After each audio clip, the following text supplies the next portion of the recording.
entertainment with the review journals. Let's see, I've mispronounced his name twice already, if I can get it right. John Katsilometes. You got it. Did I get it? You nailed it. Okay. Stuck the landing. He's fondly referred to as Cats around here, so no one explained to me his full name.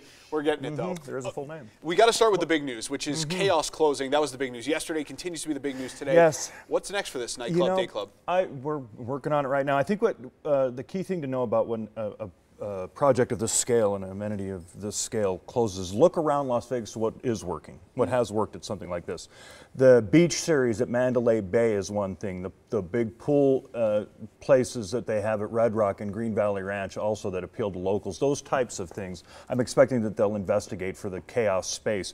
If I were running that thing, I would be looking at partnering with Live Nation and getting some one-off headliners into that space pretty quickly. You know, they have an existing relationship with Live Nation. Live Nation puts performers in Pearl Concert Theater, you know, Lady Antebellum, Billy Idol, those types. They brought out the Zac Brown Band for the opening of Kaos the first weekend back in April. That's an appropriate use for it. And they have all that territory, and locals like to go to those big pool places, those big fancy places. And if you can get locals to go to your resort here in Las Vegas, that's always a good thing. So those are some areas. And you might see an outside operator show some interest in taking over and running a club away from in a direct partnership with the Palms, away from what they've been doing. Sure.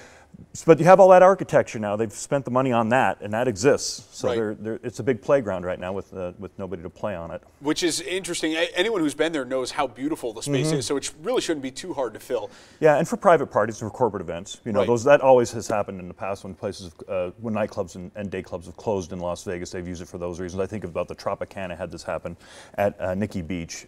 They used it for private parties until they figured out what they wanted to do with it eventually. So we will keep a close eye on that and see what develops there with Kaos. Big deal. Yes, very big deal.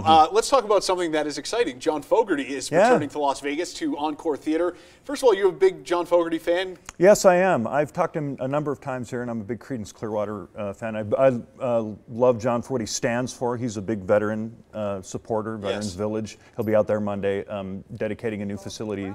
And he's coming in with his kind of his Woodstock retrospective. You know, he played at the Bethel event in September, the 50th anniversary of Woodstock, and he was an original Woodstock performer, one of the very few who's played both the most recent event on the 50th anniversary and the original. So he's going to roll out the songs that you all know and would remember from his Woodstock set and from the Creedence period. And he'll be wearing that shirt. You know?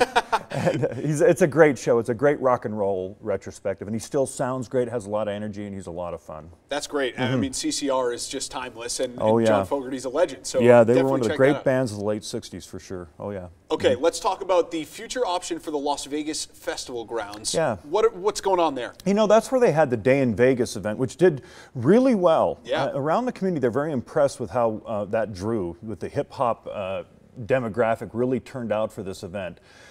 Phil Ruffin is going to own this and is going to take it over after the end of this year. He bought Circus, and he also owns Treasure Island. He's an independent owner, a single owner, and he can do whatever he wants out there. When I was walking those grounds this weekend, we're looking at all the options. You can do all kinds of festivals, you can do all kinds of private events, you know, and you can have the Amazons out there. That is zoned for Major League Baseball. You could put a baseball stadium out there. Now, people have been talking about where we're going to put a stadium in Las Vegas.